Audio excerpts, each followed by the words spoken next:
So, guess who heard another con horror story?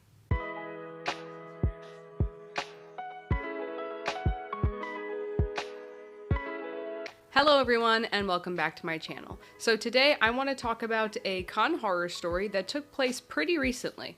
This year at a convention called Colossalcon, many attendees found out that they were a victim of a hotel room scam that cost them hundreds of dollars. It is currently estimated that the scam raked in over $20,000. So join me as we take a closer look at the great hotel room scam of Colossalcon 2025. So let's start with some background information about Colossalcon, just in case you're not familiar. Colossalcon is an anime convention that has been running for over 20 years. There are actually several Colossalcons that take place in different regions of the US, including Ohio, Pennsylvania, Texas, and Wisconsin.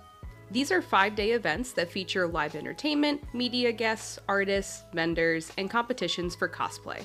Typical convention fare, except Colossalcon has a very unique element to it due to its location. All Colossalcons are hosted at Kalahari resorts, which are famous for their on-site water parks. If you have never been to a Kalahari resort, they are a vibe. Much like most resorts, they are designed so that everything you need is on property. That way you never have to leave until your stay is over. They have an outdoor water park that's open seasonally, but an indoor water park that is open all year round. They also have restaurants, an arcade, and some locations have bowling alleys, escape rooms, and a full-ass Build-A-Bear workshop. And bars. A lot of bars. That serve cocktails in large souvenir refillable glasses that are this big. So, just a little fun fact, they actually used to sell 2 different size cups, and this was the smaller of the 2. And one year, my friends and I noticed that they did not sell the large cups anymore, and when we asked the bartender about it, he said that the company just stopped doing it because people would get too rowdy. The Kalahari resorts also have attached convention centers, so Colossalcon chose wisely when they were picking out their venue. It is an iconic spot that boosted Colossalcon's popularity and allowed them to expand to other areas and not just the original Ohio location. If you book a room at the resort, you get water park access included in your stay, and like I mentioned before, you really don't have to leave the resort for anything because there's just so much stuff there. Which means you can have as many comically large cocktails as you want and stay out to the wee hours of the morning partying with other nerds because your bed is only a few minutes walk away. Colossalcon has absolutely leaned into their reputation of being a party con, and they often work with the Kalahari to decorate the whole resort, and they do themed menus at the restaurants and themed cocktails. The cons are super popular, and as you can imagine, a lot of people want to stay on site at the Kalahari. So, getting a room for this event can be very difficult. When rooms go live for a Colossalcon event, everybody rushes to the website because they sell out in minutes. Trust me, I am no stranger to the blood sport of trying to book a room for these cons. Because rooms are so hard to get, if someone needs to cancel a reservation that they managed to get, they will often ask in online communities if people are interested in transferring the reservation. Also, a lot of people will try and share larger rooms with each other, and it works out to be cheaper. Kalahari resorts have these really big suite rooms with multiple bedrooms, and they're very expensive, so you often will find people will book a suite room and then will try to outsource and find other people who need housing and kind of split up the cost.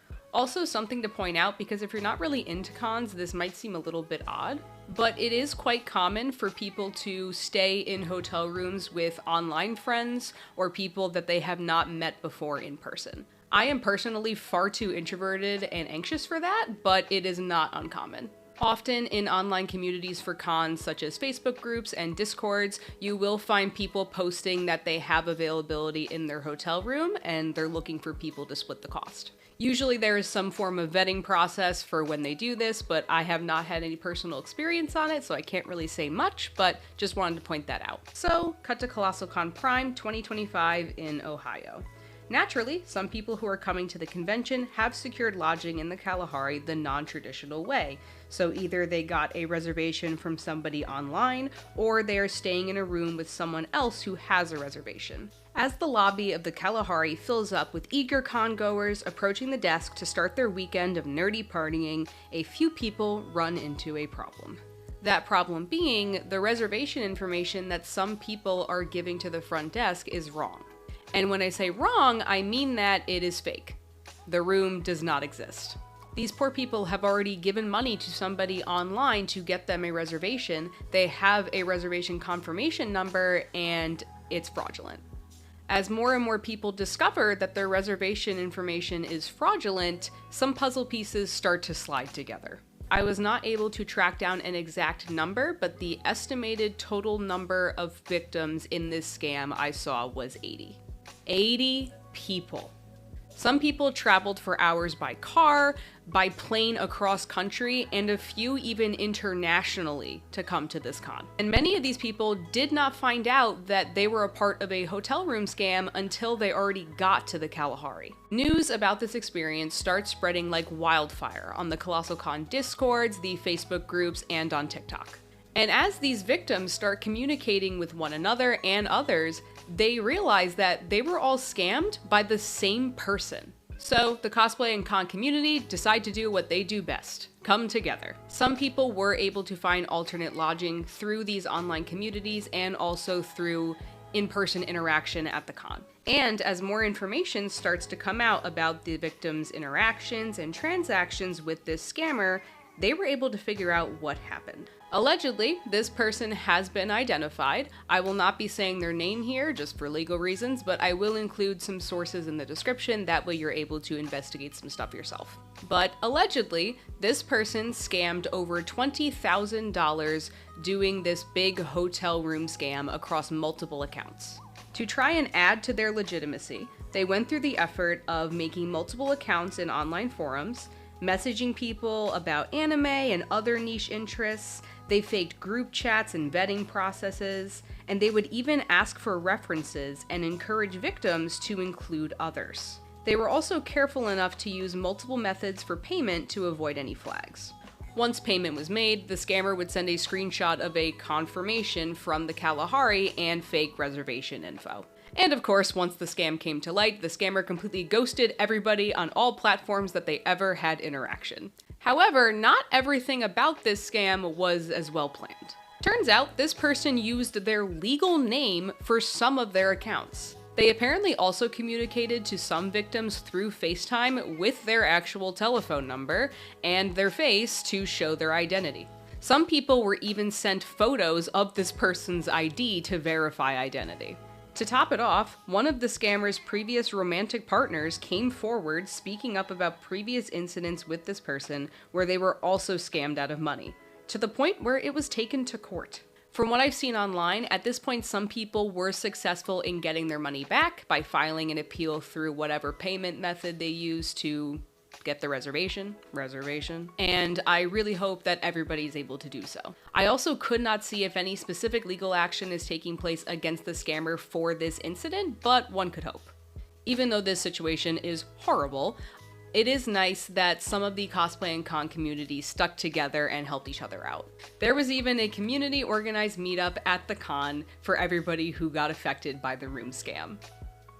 We love to see camaraderie.